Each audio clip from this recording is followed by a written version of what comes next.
السلام عليكم ورحمة الله وبركاته. إن الحمد لله نحمده ونستعينه ونستغفره ونؤمن به ونتوكل عليه ونعوذ بالله من شرور أنفسنا ومن سيئات أعمالنا. من يهد الله فلا مضل له ومن يضلل فلا هادي له. ونشهد أن لا إله إلا الله وحده لا شريك له ونشهد أن محمدا عبده ورسوله. وصلى الله وسلم على سيدنا محمد وعلى آله وأصحابه وأزواجه وذرياته وأهل بيته وأتباعه أجمعين. أما بعد، فقد قال الله تعالى في القرآن العظيم والفرقان المجيد: أعوذ بالله من الشيطان الرجيم. بسم الله الرحمن الرحيم. لقد خلقنا الإنسان في أحسن تقويم. صدق الله العلي العظيم. قال أبو هريرة رضي الله تعالى عنه: ما رأيت شيئا أحسن من رسول الله صلى الله عليه وسلم كأن الشمس تجري في وجهه أو كما قال رضي الله عنه. புகழ் அனைத்தும் ஏக இறைவனாகி அல்லாஹ் ஒருவனுக்கு மட்டுமே உரித்தாகட்டுமாக. அல்லாஹினுடைய ஸலாத்தும் ஸலாமும் அன்பும் அருளும் நம் உயிரினும் மேலான முஹம்மது ரசூலுல்லாஹி ஸல்லல்லாஹு அலைஹி வஸல்லம் அவர்களின் மீதும் அன்னவர்களுடைய தோழர்கள், குடும்பத்தார்கள், அவர்களை பின்பற்றி வந்த தாபிஈன்கள், தபஅத் தாபிஈன்கள், ஃபுகஹாக்கள், ஷுஹதாக்கள், நல்லவர்கள் நம் அனைவரின் மீதும் என்றென்றும் நின்று நிலவட்டுமாக. அல்லாஹினுடைய மேலான ரஹ்மத்தையும் அவனுடைய பொருத்தத்தையும் பெற்றுக்கொண்ட நல்லடியார்களுடைய கூட்டத்திலே அல்லாஹ் நம்மை கபூல் செய்தருள்வானார். வாழும் காலமெல்லாம் நிம்மதியாகவும் ஆரோக்கியமாகவும் வாழக்கூடிய பெரும் பாக்கியத்தை அல்லாஹ் நம் அனைவருக்கும் தந்தருள்வானார். வாழ்க்கையின் எல்லா நிலைகளிலும் தக்வா என்னும் இறையச்சத்தை எடுத்து நடப்பதற்கு ரப்புல் ஆலமீன் தௌஃபீக் செய்தருள்வானார். கண்ணியத்திற்குரியவர்களே, ரபியுல் அவ்வல் மாதம் என்கிற பொழுது ரசூலுல்லாஹி ஸல்லல்லாஹு அலைஹி வஸல்லம் அவர்களை பற்றிய, அவர்கள் கொண்டு வந்த கொள்கையை பற்றியும், அவர்களுடைய உடல் அமைப்பை பற்றியும், அவர்கள் மீது கொள்ளக்கூடிய பிரியத்தை பற்றியும், ஸல்லல்லாஹு அலைஹி வஸல்லம் அவர்களுடைய தோழர்கள் அவர்களோடு எப்படி பாசம் வைத்திருந்தார்கள், நேசம் வைத்திருந்தார்கள் என்பதை பற்றியும், எல்லாவற்றுக்கும் மேலாக ரசூலுல்லாஹி ஸல்லல்லாஹு அலைஹி வஸல்லம் அவர்கள் யார் நமக்கு என்பதை அறிவதிலே நாம் முழு ஆர்வம் காட்ட வேண்டும். ஏனென்று சொன்னால், கபரில் கொண்டு வைத்த பிறகு ஸல்லல்லாஹு அலைஹி வஸல்லம் அவர்களை பற்றிய கேள்வியும் உண்டு. உங்களுடைய நபி யார் என்கிற கேள்வி கேட்கப்படும். ஸல்லல்லாஹு அலைஹி வஸல்லம் அவர்களை காட்டி ரவுலா வரையிலும் திரை விளக்கப்பட்டு, இந்த மனிதரை பற்றி நீங்கள் என்ன கொள்கை கொண்டிருந்தீர்கள் என்ற கேள்வி கேட்கப்படும். எனவே ஸல்லல்லாஹு அலைஹி வஸல்லம் அவர்களை பற்றி அறிந்திருப்பது, அவர்களுடைய கொள்கையை பற்றி அறிந்திருப்பது, அவர்கள் கொண்டு வந்த போதனைகளை நம்முடைய வாழ்க்கையில் எடுத்து நடப்பதுடன் அவர்கள் யார் என்பதை அறிவதும் நம் மீது கட்டாயமாக இருக்கிறது. கண்ணியத்திற்குரியவர்களே, ஸல்லல்லாஹு அலைஹி வஸல்லம் அவர்களுடைய அங்கு அவயங்கள் எப்படி இருந்தது, அவர்களுடைய ஒவ்வொரு நிலையையும் சஹாபாக்கள் வர்ணித்தார்கள். அதற்காக வேண்டி தனித்தனியான கிதாபுகளை எழுதினார்கள். அஷமாயில் என்கிற பெயரிலேயே நூலாசிரியர்கள் ஏராளமான நபர்கள் கிதாபுகளை எழுதியிருக்கிறார்கள். முதலாவதாக இமாம் திர்மிதி ரஹ்மஹுல்லாஹ் அவர்கள் அஷமாயிலுன் நபவிய்யா என்கிற பெயரிலே ஷமாயில் திர்மிதி என்கிற கிதாபை எழுதினார்கள். அதிலே ஸல்லல்லாஹு அலைஹி வஸல்லம் அவர்களுடைய அங்கு அவயங்களை பற்றி, அவர்களுடைய முகம் எப்படி இருந்தது, மொழி எப்படி இருந்தது, அவர்களுடைய வடிவம் எப்படி இருந்தது, அவர்களுடைய நடை எப்படி இருந்தது, அவர்களுடைய சிரிப்பு எப்படி இருந்தது, அவர்களுடைய அழுகை எப்படி இருந்தது, இப்படி விலாவரியாக வரி வரியாக ஒவ்வொன்றாக அவர்களுடைய வணக்க வழிபாடுகள் எப்படி இருந்தது, அவர்களுடைய அணுகுமுறை எப்படி இருந்தது, அவர்களுடைய மனைவிமார்கள் நடக்கக்கூடிய நடைமுறை எப்படி இருந்தது, இதை பற்றி எல்லாம் தெள்ள தெளிவாக சொல்லுவார்கள். இதை வர்ணிப்பவர்கள் நபி தோழர்கள். ஸல்லல்லாஹு அலைஹி வஸல்லம் அவர்களை அணுவாக ரசித்தவர்கள் நபி தோழர்கள். ஸல்லல்லாஹு அலைஹி வஸல்லம் அவர்களை ரசித்து ருசித்து அவர்களை பற்றி இந்த உம்மத்திற்கு சொன்ன செய்திகள் ஏராளம். அவர்கள் எப்படி இருந்தார்கள், அவர்களுடைய நடைமுறை எப்படி இருந்தது என்பதை பற்றியும், அவர்களுடைய அங்க அவயங்கள் எப்படி இருந்தது என்பதை பற்றியும் அவர்களை ரசித்து சொன்னார்கள். உலகத்திலேயே ஸல்லல்லாஹு அலைஹி வஸல்லம் அவர்களுக்கு இருக்கக்கூடிய ரசிகர் பட்டாளத்தை போன்று இந்த உலகத்திலே வேறு யாருக்கும் இருக்க முடியாது என்றுதான் சொல்ல வேண்டும். ஆனால் அதை புரியாதவர்கள் முஸ்லிம்களிலும் கூட வேறு யாரையோ தங்களுடைய தலைவர்களாக ஹீரோவாக எடுத்துக் கொள்கிறார்கள். ஒட்டுமொத்த உலகத்திற்குமான ஆகப்பெரிய ஹீரோ முஹம்மது ரசூலுல்லாஹி ஸல்லல்லாஹு அலைஹி வஸல்லம் அவர்கள் மட்டுமாகத்தான் இருக்க முடியும் என்பதுதான் ஒவ்வொரு முஸ்லிமுடைய நம்பிக்கை. ஹஜ்ரத் அலி ரலியல்லாஹு தஆலா அன்ஹு அவர்கள் ஸல்லல்லாஹு அலைஹி வஸல்லம் அவர்களை பற்றி வர்ணிப்பார்கள். லம் யகுனின் நபி ஸல்லல்லாஹு அலைஹி வஸல்லம் பித்தவீல் வலா பில் கஸீர். ஸல்லல்லாஹு அலைஹி வஸல்லம் அவர்கள் ஆக உயரமாகவும் இருக்க மாட்டார்கள், ஆக குள்ளமாகவும் இருக்க மாட்டார்கள். இரண்டுக்கு மத்தியில் இருப்பார்கள். வடிவத்தை அவர்களுடைய உயரத்தை கூட இடைப்பட்டார்கள் நபி தோழர்கள். ஆக உயரமாகவும் இருக்க மாட்டார்கள், ஆக குள்ளமாகவும் இருக்க மாட்டார்கள். அதே போன்று அவர்களின் நடையை பற்றி சொல்லுவார்கள். அவர்கள் நடந்தால் கஅன்னஹு யன்ஹத்து அன் சபபின், அவர்கள் எவ்வளவு பணிவாக நடப்பார்கள், குனிந்து நடப்பார்கள். ஒரு மனிதன் மேட்டிலிருந்து பள்ளத்தை நோக்கி நடந்தால் எப்படி நடப்பானோ அது போன்று. மலையிலிருந்து கீழே இறங்கும் பொழுது அண்ணாந்து பார்த்துக்கொண்டு நடக்க மாட்டான். அவனுடைய முகம் யதார்த்தமாகவே கீழே பணிந்துவிடும். அதே போன்று ஸல்லல்லாஹு அலைஹி வஸல்லம் அவர்களுடைய நடை இருக்கும். பூமியில் படிவாகவும் பார்வையை தாழ்த்திய வண்ணமும் நடப்பார்கள் என்பார்கள் ஹஜ்ரத் அலி ரலியல்லாஹு தஆலா அவர்கள். ஹஜ்ரத் பர்ரா இப்னு ஆசிப் ரலியல்லாஹு அவர்கள் அவர்கள் கண்ட ரசனையை சொல்லுவார்கள். கான வஜ்ஹு ரசூலுல்லாஹி ஸல்லல்லாஹு அலைஹி வஸல்லம் அஹ்ஸனன் நாஸி வஜ்ஹன். கான ரசூலுல்லாஹி ஸல்லல்லாஹு அலைஹி வஸல்லம் அஹ்ஸனன் நாஸி வஜ்ஹன். உலகத்தில் இருக்கக்கூடிய அத்துணை மக்களிலும் முகத்தால் ஆக அழகானவர்கள் எங்கள் நாயகம் ஸல்லல்லாஹு அலைஹி வஸல்லம் அவர்கள். முகத்தை அளந்தார்கள், முகத்தை நேசித்தார்கள். அவர்களுடைய முக அழகை அளந்து சொன்னார்கள், உலகத்திலே அவர்களை விட வேறு யாரும் அழகாக இருக்க முடியாது. இது சஹாபாக்களுடைய ரசனை, அவர்களுடைய நபியை பார்த்த ரசனை. எப்படி பார்க்கிறார்கள், பார்த்த உடனேயே அவர்களுடைய மனதில் என்ன வருகிறதோ அதை சொல்கிறார்கள். ஹஜ்ரத் அபூ ஹுரைரா ரலியல்லாஹு தஆலா அன்ஹு சொல்லுவாங்க, மா ரஅய்து ஷைஅன் அஹ்ஸன மின் வஜ்ஹி ரசூலில்லாஹ் ஸல்லல்லாஹு அலைஹி வஸல்லம். உலகத்திலே நான் எதையும் கண்டது கிடையாது ரசூலுல்லாஹ்வுடைய முகத்தை விட அழகான ஒரு பொருள். நபியினுடைய முகத்தை விட அழகான ஒன்றை நான் உலகத்திலே எங்கேயும் கண்டது கிடையாது. கஅன்ன ஷம்ஸ தஜ்ரி ஃபீ வஜ்ஹிஹி, சூரியன் அவர்களுடைய முகத்தில் ஓடுவது போன்று தோன்றுகிறது என்பார்கள். சூரியனே அவர்களுடைய முகத்திலே ஓடுகிறது, அந்த அளவுக்கு பிரகாசமாக இருக்கும். அல்லாஹ்வும் குர்ஆனிலே சொல்லுவான், யா அய்யுஹன் நபி இன்னா அர்சல்னாக ஷாஹிதன் வ முபஷிரன் வ நதீரா வ தாஇயன் இலல்லாஹி பிஇذனிஹி வ சிராஜன் முனீரா.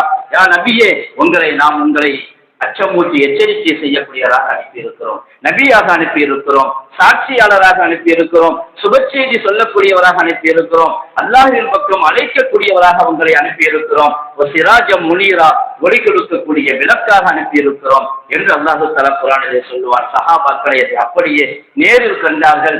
பாக்கியம் கொடுக்கப்பட்டவர்கள் சஹாபாக்கள். நேரில் கண்டு வர்ணித்தார்கள் ரசூலுல்லாஹி ஸல்லல்லாஹு அலைஹி வஸல்லம் அவர்கள். அது ஜாபிர் இப்னு சம்ரா ரலியல்லாஹு தஆலா ஒவ்வொரு சஹாபியும் ஹதீஸில் ஏராளமான சஹாபாக்கள் ஸல்லல்லாஹு அலைஹி வஸல்லமுடைய தொழுகையை பற்றி வர்ணிக்கிற அதே நேரத்திலே, அவர்களுடைய குடும்ப வாழ்க்கையை பற்றி வர்ணிக்கிற அதே நேரத்திலே, அவர்களுடைய போதனைகளை பற்றி சொல்லக்கூடிய அதே நேரத்திலே அவர்களுடைய அங்கு அவயங்களை அங்குலம் மங்குலமாக அளந்து வர்ணித்தார்கள், அங்குலம் மங்குலமாக பார்த்து ரசித்தார்கள். அவர்களுடைய தலையிலே எத்தனை நரைமுடி இருந்தது என்பதை கூட எண்ணி சொல்லி இருக்கிறார்கள். முடியை பற்றி, முடி எப்படி இருந்தது, ஸல்லல்லாஹு அலைஹி வஸல்லம் அவர்களுடைய முடி எப்படி வைத்திருந்தார்கள், நரைமுடி இருந்ததா இல்லையா, மருதாணி பூசினார்களா இல்லையா, சின்ன சின்ன விஷயத்தையும் சொன்னார்கள். ஆனால் இன்று முடி வைப்பதற்குரிய கலாச்சாரம் மாறி போனது. அசிங்கமாக முடியை வெட்டிவிட்டு அதைத்தான் இன்றைய கல்ச்சராக, இன்றைய சேஷனாக பார்க்கக்கூடிய ஒரு பார்வை மக்களிடத்திலே, அதிலும் குறிப்பாக வாலிபர்களிடத்திலே, சின்ன பிள்ளைகள் முதற்கொண்டு, சின்ன பிள்ளையாக இருக்கும் பொழுது நம்மளே கூட்டிட்டு போய் கடையில முடி வெட்டி ஓட்டலாம். அப்படி அங்க அது மாதிரி வித்தியாசமா போட்ட வச்சிருப்பான், பார்த்தாலே பேய் மாதிரி தான் இருக்கும் முகத்தை பார்த்தா. அது மாதிரி வித்தியாசமாக வெட்டி ஓடும். எப்படி முடி வைத்தார்கள், தோல் புஜம் வரைக்கும் இருக்கும், காதினுடைய சோனை வரை இருக்கும். சஹாபாக்கள் எதற்காக நமக்கு இப்படி சொல்லி தருகிறார்கள்? ஸல்லல்லாஹு அலைஹி வஸல்லம் அவர்களும் சொன்னாங்க, முடி அங்க கொஞ்சம் இங்கு கொஞ்சம் வெட்டக்கூடாதுன்னு சொன்னாங்க. அங்க கொஞ்சம் இங்கு கொஞ்சமாக வெட்டக்கூடாது. முடி வெட்டினால் சமமாக எல்லா இடத்திலும் ஒரே மாதிரியாக இருக்க வேண்டும். ஒரு பக்கம் பார்த்தா வாய்க்கா வெட்டி விட்ட மாதிரி இருக்குது, உள்ள உச்சியில பார்த்தா குடுமி மாதிரி இருக்குது. இது எந்த வகையான கலாச்சாரம், அழகு என்று தெரியவில்லை. ஆனால் ஸல்லல்லாஹு அலைஹி வஸல்லம் அவர்களுடைய நடைமுறை, அவர்களை நாம் நபியாக ஏற்றுக்கொண்டிருக்கிறோம் என்றால் நம்முடைய வாழ்க்கையின் முன்மாதிரி அவர்கள் தான். வேறு யாரையும் நாம் எடுத்துக்கொள்ள முடியாது. நாங்கள் நபிகளாருடைய ரசிகர்கள் என்று சொல்லிக் கொள்வதில் பெருமைப்பட்டுக் கொள்ள வேண்டும். வேறு யாரை பற்றியும் அல்ல, யாரை பொறுத்தும் அல்ல. அதில் ஜாபிர் இப்னு சம்ரா ரலியல்லாஹு தஆலா அன்ஹு அவர்கள் ஸல்லல்லாஹு அலைஹி வஸல்லம் அவர்களை பார்க்கிறார்கள். சொல்றாங்க, ஃபஜஅல்து அன்துரு இலை வனதர்து இலல் கமர். நான் நபிகளாருடைய வதனத்தையும் பார்க்கிறேன், சந்திரனையும் பார்க்கிறேன். ஸல்லல்லாஹு அலைஹி வஸல்லம் முகத்தையும் பார்க்கிறேன், சந்திரனையும் பார்க்கிறேன். என்னிடத்திலே முழு நிலாவாக இருக்கக்கூடிய அந்த முழு நிலவை விடவும் ஸல்லல்லாஹு அலைஹி வஸல்லம் அவர்கள் தான் அழகாக இருக்கிறார்கள். அவர்கள் அப்படி வர்ணித்தார்கள்.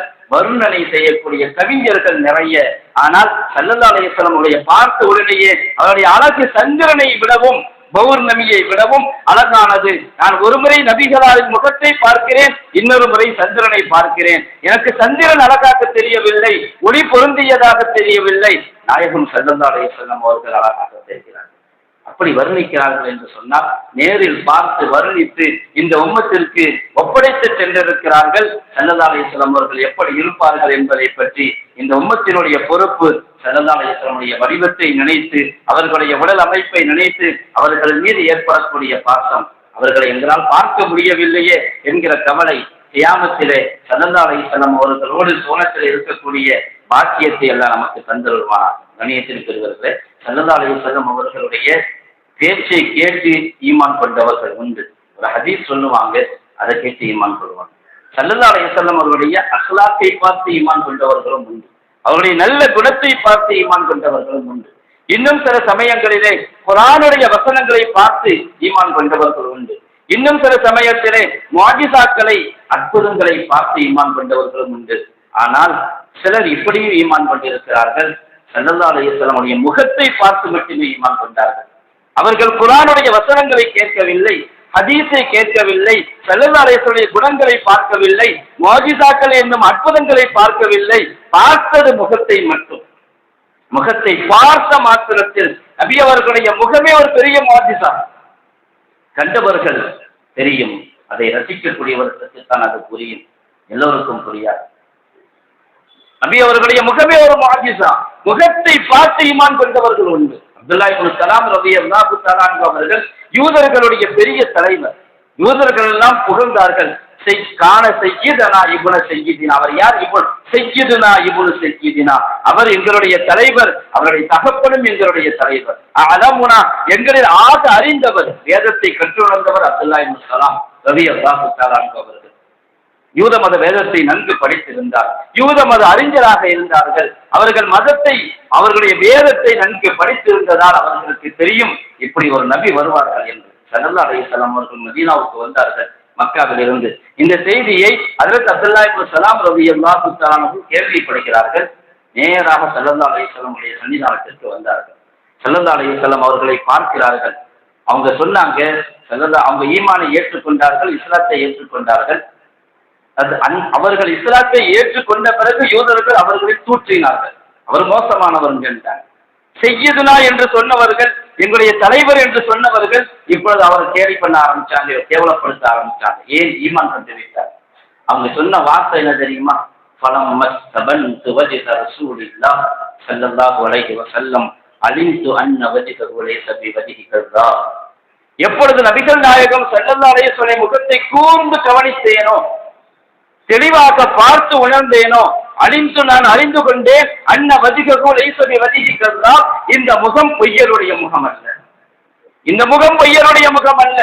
இந்த முகத்திலிருந்து, இந்த நாவிலிருந்து பொய் வரவே முடியாது என்பதை நான் அறிந்து கொண்டேன். அஷ்ஹது அல்லா இலாஹ இல்லல்லாஹ் வ அஷ்ஹது அன்ன முஹம்மது ரசூலுல்லாஹ். ஈமானை ஏற்றுக்கொண்டார்கள், இஸ்லாத்தை ஏற்றுக்கொண்டார்கள், முகத்தை பார்த்து இஸ்லாத்தை ஏற்றுக்கொண்டார்கள். முதலாவது அவர்களுடைய நாவிலிருந்து நாம் கேட்ட செய்தி, அஃஷு ஸலாம் வஅத்இமுத் தஆம். நீங்கள் சலாமை பரப்புங்கள், மக்களுக்கு உணவளியுங்கள், விருந்தளியுங்கள், மக்கள் எல்லாம் தூங்கிக் கொண்டிருக்கும் பொழுது நீங்கள் தொழுங்கள்.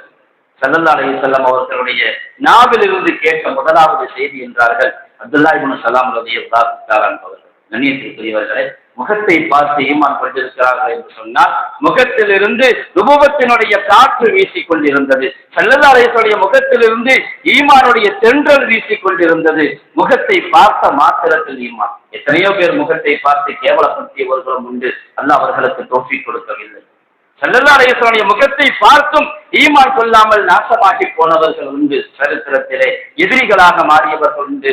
ஆனால் அறிந்தவர்கள், ரசனையில் பங்கெடுத்துக் கொள்பவர்கள் ஸல்லல்லாஹு அலைஹி வஸல்லம் அவர்களை ரசித்தார்கள், புகழ்ந்தார்கள் என்பது மட்டுமல்ல, அதை கொண்டு இஸ்லாத்தையும் ஏற்றுக்கொண்டார்கள். ஸல்லல்லாஹு அலைஹி வஸல்லம் அவர்கள் ஹிஜ்ரி 6ஆம் ஆண்டு ஹுதைபியாவிலே ஒரு உடன்படிக்கை நடக்கிறது. உம்ராவுக்கு செல்வதற்காக செல்கிறார்கள். தடை விதிக்கப்படுகிறது. ஒரு உடன்படிக்கை நடக்கிறது. அந்த 6ஆம் ஆண்டிலிருந்து 8ஆம் ஆண்டு வரை 2 ஆண்டு காலம் உடன்படிக்கை காலம். அந்த சமயத்திலே மக்காவிலிருந்து ஒரு மனிதர் வருகிறார், அபூ ராஃபி என்கிற மனிதர். அபூ ராஃபி என்கிற மனிதர் மக்காவிலிருந்து வருகிறார். எதற்காக? குறைஷிகளுடைய தூதராக வருகிறார். பேச்சுவார்த்தை நடத்துவதற்காக குறைஷிகளுடைய தூதுவராக வருகிறார். ஹஜ்ரத் அபூ ராஃபி அவர்கள் மக்காவிலிருந்து மதீனாவுக்கு வருகிறார்கள். நேர ஸல்லல்லாஹு அலைஹி வஸல்லம் அவர்கள் இருக்கிற சமூகத்திற்கு செல்கிறார்கள். அவர்கள் சஹாபாக்கள் நபியை சுற்றி இருக்கிறார்கள். பார்க்கிறார்கள். பார்த்த மாத்திரத்திலே அவர்களுடைய உள்ளத்திலே வருகிற மாற்றம். ஸல்லல்லாஹு அலைஹி வஸல்லம் அவர்கள் வரும்போது ஈமானோடு வரவில்லை. ஒரு முஷ்ரிக்காக வந்தார், இணை வைப்பாளராக வந்தார். வந்தது தூதுவராக வந்திருக்கிறார். ஸல்லல்லாஹு அலைஹி வஸல்லம் அவர்களையும் அவர்களை வரவேற்று உபசரித்தார்கள். ஏனென்றால் வெளிநாட்டு தூதுவர்களை கண்ணியப்படுத்துவது நம்முடைய கொள்கையில் இல்லாவிட்டாலும் கூட அவருக்கு பாதுகாப்பு கொடுப்பதும் கண்ணியம் கொடுப்பதும் தார்மீக கடமை. ஸல்லல்லாஹு அலைஹி வஸல்லம் அவர்களும் அவரை உபசரிக்கிறார்கள். அவங்க சொல்றாங்க, அபூ ராஃபி தாங்கள் இஸ்லாத்தை ஏற்றுக்கொண்ட விஷயத்தை பற்றி சொல்லும் பொழுது, ஃபலம்மா ரஅய்து ரசூலல்லாஹி ஸல்லல்லாஹு அலைஹி வஸல்லம் உல்கிய ஃபீ கல்பி அல்-இஸ்லாம். நான் ஒரு தூதுவனாக வந்தேன், நான் ஒரு முஷ்ரிக்காக வந்தேன், மக்காவில் இருந்து மதீனாவை நோக்கி வந்தேன், நபிகளாரின் சமூகத்திற்கு வந்தேன். எப்ப ஸல்லல்லாஹு அலைஹி வஸல்லம் உடைய முகத்தை பார்த்தேனோ, உல்கிய ஃபீ கல்பி அல்-இஸ்லாம், என்னுடைய கல்விலே இஸ்லாம் போடப்பட்டு விட்டது. என்னுடைய கல்புக்குள்ளே இஸ்லாம் ஊடுருவி சென்று விட்டது. நான் வேறொன்றும் செய்யவில்லை. நபிகளாருடைய பேச்சை கேட்கவில்லை. அவர்கள் பேசிய வார்த்தை காதில் விழவில்லை.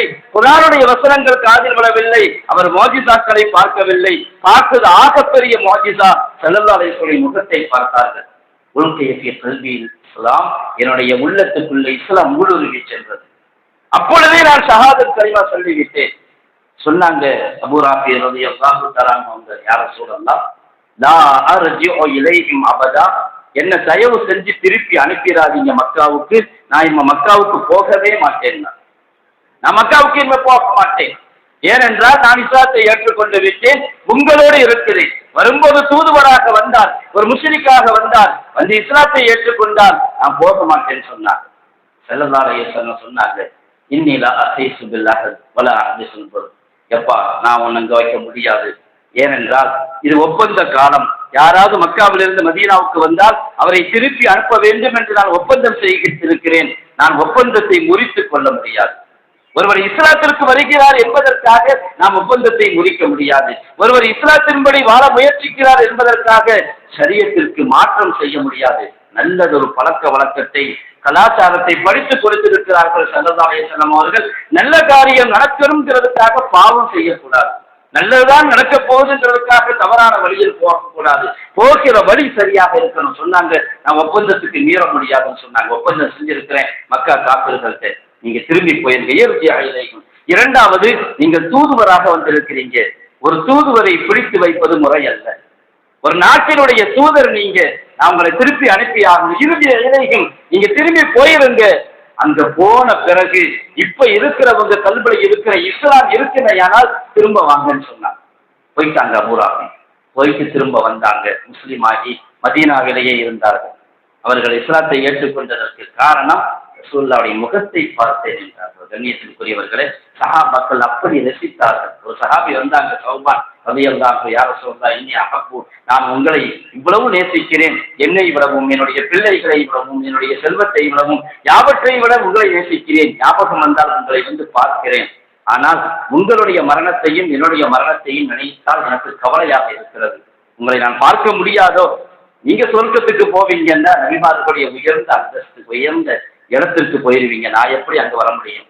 சொர்க்கத்துக்கு நான் வந்தாலும் கூட உங்களை நான் காண முடியாதோ என்று ஏங்குகிறேன் என்கிற தங்களுடைய மன வேதனையை வெளிப்படுத்தினார்கள் சௌபான் ரலியல்லாஹு தஆலா அன்ஹு அவர்கள். அந்த சமயத்துல ஸல்லல்லாஹு அலைஹி வஸல்லம் பதில் சொல்வதற்கு முன்பாக அல்லாஹ் ஆயத்தை இறக்கி வைத்தான், மையத்தஇல்லாஹ வ ரசூல ஃபஉலாயிக மஅல் லதீன அன்அம அல்லாஹு அலைஹிம் மினன் நபிய்யீன் வஸ்ஸித்தீகீன் வஷ்ஷுஹதாஇ வஸ்ஸாலிஹீன். யார் அல்லாஹ்வுக்கும் ரசூலுக்கும் கட்டுப்படுகிறார்களோ அவர்கள் நபிமார்களோடு இருப்பார்கள். அல்லாஹ்வுக்கும் ரசூலுக்கும் கட்டுப்பட்டு நடங்கள். நான் இந்த உலகத்தில் விட்டும் போன பிறகும் கூட தீனுல் இஸ்லாத்தை பற்றி பிடித்துக் கொள்ளுங்கள். அல்லாஹ்வுக்கு கட்டுப்பட்டு வாழுங்கள். அல்லாஹ்வுடைய தூதர் ஸல்லல்லாஹு அலைஹி வஸல்லம் அவர்களுக்கு கட்டுப்பட்டு வாழுங்கள். யார் ரசூலுடைய போதனை எடுத்துக் கொள்கிறார்களோ, ஸல்லல்லாஹு அலைஹி வஸல்லம் வாழ்க்கையை தங்களுடைய வாழ்க்கையாக ஆக்கிக் கொள்கிறார்களோ, ரசூலுல்லாஹி ஸல்லல்லாஹு அலைஹி வஸல்லம் அவருடைய கொண்ட கொள்கையிலே ஸ்ட்ராங்காக உறுதியாக இருக்கிறார்களோ அவர்கள் ஆகிரத்திலே சொர்க்கத்திலே ஸல்லல்லாஹு அலைஹி வஸல்லம் அவர்கள் இருக்க முடியும் என்பதை உணர்த்தினார்கள். பல சஹாபாக்களுக்கும் இதை உணர்த்தி காட்டினார்கள். ஒரு சஹாபி கேட்டாங்க, உங்கள்கிட்ட கேட்கிறேன், நான் சுவர்க்கத்தில் ரசூலுல்லாஹ் அவங்களோட இருக்கிறோம். ஸல்லல்லாஹு அலைஹி வஸல்லம் சொன்னாங்க, அலைக்க பிஸ்ஸுஜூத், நீங்க அதிகமாக தொழுவுங்கன்னா, அமல்களை கொண்டு முன்னேறுங்கள், உங்களுடைய செயல்பாடுகளை கொண்டு முன்னேறுங்கள் சொர்க்கத்தை நோக்கி, நீங்கள் அதிகமாக தொழுங்கள், என்னோடு இருக்கலாம் சொர்க்கத்திலே என்பார்கள். கண்ணியத்திற்குரியவர்களே, இன்று நமக்கு நபிகளாரை பார்க்க முடியவில்லை என்ற வேதனை இருந்தாலும் ஸல்லல்லாஹு அலைஹி வஸல்லம் போதனைகள் நம்மிடத்தில் இருக்கிறது. அவர்கள் சொல்லிய பண்பாடுகள், ஒழுக்கங்கள் இருக்கிறது. ஆனால் இன்று அந்த கலாச்சாரத்தையும் பண்பாட்டையும் தூக்கி எறிந்துவிட்டு யார் யாருடைய கலாச்சாரத்தை எடுத்து நடக்கிறோம் என்று சொன்னால் எந்த வகையிலும் இது ஏற்புடையதல்ல. வெறுமனை வாயளவில் சொல்வதல்ல நபியின் மீது மஹப்பத் என்று வாழ்க்கையில் எடுத்து நடந்து காட்டியாக வேண்டும், வாழ்க்கையில எடுத்து அமுல்படுத்தியாக வேண்டும். அப்படி செய்யும் பொழுது அல்லாஹ் அதற்கான பிரதிபலனை தருகிறான். ஹஜ்ரத் அப்துல்லாஹ் இப்னு மஸ்ஊத் ரலியல்லாஹு தஆலா அவங்க சொல்லுவாங்க, நான் எந்த பரதான தொழுகை தொழுதாலும் சரி, எந்த நஃபிலான தொழுகை தொழுதாலும் சரி, ஒவ்வொரு தொழுகைக்கு பிறகும் நான் ஒரு துவா செய்வேன் என்பார்கள். ஒவ்வொரு தொழுகைக்கு பிறகும் நான் ஒரு துவா செய்வேன். அல்லாஹும்ம இன்னி அஸ்அலுக ஈமானன் லா யர்தத்து. 3 துவாக்களை செய்கிறார்கள். அல்லாஹும்ம இன்னி அஸ்அலுக ஈமானன் லா யர்தத்து. இரண்டாவது வ நஈமன் லா யன்ஃபது வ முராஃபகத முஹம்மதின் ஸல்லல்லாஹு அலைஹி வஸல்லம் ஃபி ஆலா ஜன்னத்தில் குல்த். 3 துவாக்களை ஒவ்வொரு தொழுகைக்கு பிறகும் நஃபிலோ பரதோ நான் ஓதுகிறேன், அல்லாஹ்விடத்திலே கேட்கிறேன், யா அல்லாஹ் உன்னிடத்திலே இழந்து போய்விடக்கூடிய ஈமானை விட்டும் பாதுகாவல் தேடுகிறேன், நிரந்தரமான ஈமானை தருவாயாக. இன்னி அஸ்அலுக ஈமானன் லா யர்தத், முர்த்தத்தாகி விடக்கூடாது, ஈமானை விட்டு விடக்கூடாது. கால ஓட்டத்திலே, காலத்தில் ஏற்படக்கூடிய சோதனைகளிலே, கஷ்டங்களிலே ஈமானை விட்டு விலகி விடக்கூடாது. மௌத்து வரையிலும் ஈமானை கொடுப்பாயாக. இரண்டாவது சொன்னார்கள், முடிந்து போகாத நியாமத்துகளை கொடு. மௌத்து வரையிலும் அந்த நியாமத்தை அனுபவிக்க வேண்டும் என்பது மட்டுமல்ல, அது முடிந்து போகக்கூடாது, சுவர்க்கம் வரை தொடர வேண்டும். அப்படிப்பட்ட நியாமத்தை கொடு. மூன்றாவதாக கேட்டார்கள், முஹம்மதின் ஸல்லல்லாஹு அலைஹி வஸல்லம் ஃபி ஆலா ஜன்னத்தில் குல்த். நிரந்தரமான உயர்தரமான சுவர்க்கத்திலே நாயகம் ஸல்லல்லாஹு அலைஹி வஸல்லம் அவர்களோடு சுவர்க்கத்திலே இருக்க வேண்டும் என்ற 3 துஆக்களை அப்துல்லாஹ் இப்னு மஸ்ஊத் ரலியல்லாஹு அவர்கள் ஒவ்வொரு துஆவுக்கு பிறகும் செய்வார்கள். நமக்கும் அல்லாஹ் தௌஃபீக் செய்தல்வானாக. எல்லா நேரத்திலும் ஸல்லல்லாஹு அலைஹி வஸல்லம் சுன்னத்தின்படி செயல்பாடுகளை மாற்றிக் கொள்வதற்கும் அமைத்துக் கொள்வதற்கும், அதே போன்று இப்னு மஸ்ஊத் அவர்கள் கற்றுத்தந்த துஆக்களை என்னாலும் அல்லாஹ்விடத்திலே கேட்டு பெற்று அல்லாஹ் நம்மை ஆகிரத்திலே சுவனத்திலே உயர்ந்த அந்தஸ்தில் கொண்டு போய் சேர்த்தல்வானாக. ரசூலுல்லாஹி ஸல்லல்லாஹு அலைஹி வஸல்லம் அவர்களோடு சுவனத்தில் இருக்கக்கூடிய பாக்கியத்தை நமக்கும் நம்முடைய பெற்றோர்களுக்கும் நம்முடைய குடும்பத்தார்களுக்கும் சந்ததிகளுக்கும் கொடுத்தல்வானாக. வாஹிரு தாவானா அல்ஹம்துலில்லாஹி ரப்பில் ஆலமீன். அஸ்ஸலாமு அலைக்கும் வரஹ்மத்துல்லாஹி